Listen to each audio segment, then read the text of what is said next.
ముఖ్యంగా యువకుడు, ఉత్సాహవంతుడు ఆయన కాలా ఫౌండేషన్ అధినేత భరత్ గారికి మనం అందరూ కూడా ధన్యవాదాలు చెప్పాలి. ఎందుకంటే యువతి స్ఫూర్తిగా తీసుకొని ఏది కావాలి యువకులకనే దాంట్లో 206 టీంలు ఈరోజు అంటే ఒక నెల నుంచి పాల్గొనడం, ఈరోజు ఫైనల్ మ్యాచ్ జరగడం చాలా గొప్ప విషయం. అందులో మేము ఉండడం, కాలువ శ్రీనివాస్ గారు పిలిచిన వెంటనే ఖచ్చితంగా వస్తానన్నా నేను కూడా ఈ ప్రోగ్రాం కానీ చెప్పడం నిజంగా నాకు కూడా చాలా ఆనందాన్ని ఇచ్చింది.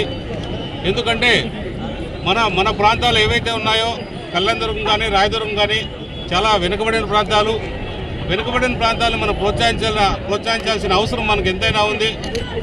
తోడుగా ఉంటే మాత్రం అన్నీ సాధిస్తాం. క్రీడా స్ఫూర్తే మానసికంగా ధైర్యాన్ని కూడా ఇస్తుంది. అందులో భాగంగా కాలువ ఫౌండేషన్ వారు ఈరోజు ఈ గొప్ప ఫైనల్ మ్యాచ్ జరపడం నిజంగా చాలా సంతోషాన్ని ఇచ్చింది. ఇలాంటి మ్యాచ్లు కూడా ఎల్లప్పుడూ జరపాలని, దానికి సంబంధించి ఇంకా కూడా మన ఫెడరల్ గారి సహకారంతో కళ్యాణదుర్గం కావచ్చు, రాయదుర్గం కావచ్చు, మాకు కూడా స్టేడియాలు కూడా కావాలి. ఒకటి రాయదుర్గంలో, ఒకటి కళ్యాణదుర్గంలో.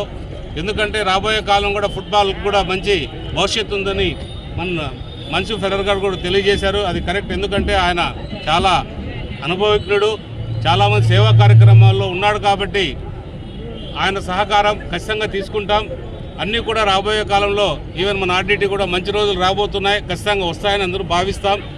దానికోసం నిజంగా కాలువ శ్రీనివాస్ గారు ఆధ్వర్యంలో మేమందరూ కూడా కృషి చేస్తాం. అవన్నీ కూడా జరుగుతున్నాయి. అవన్నీ మంచి రోజులు వస్తాయని ఆశిస్తాం.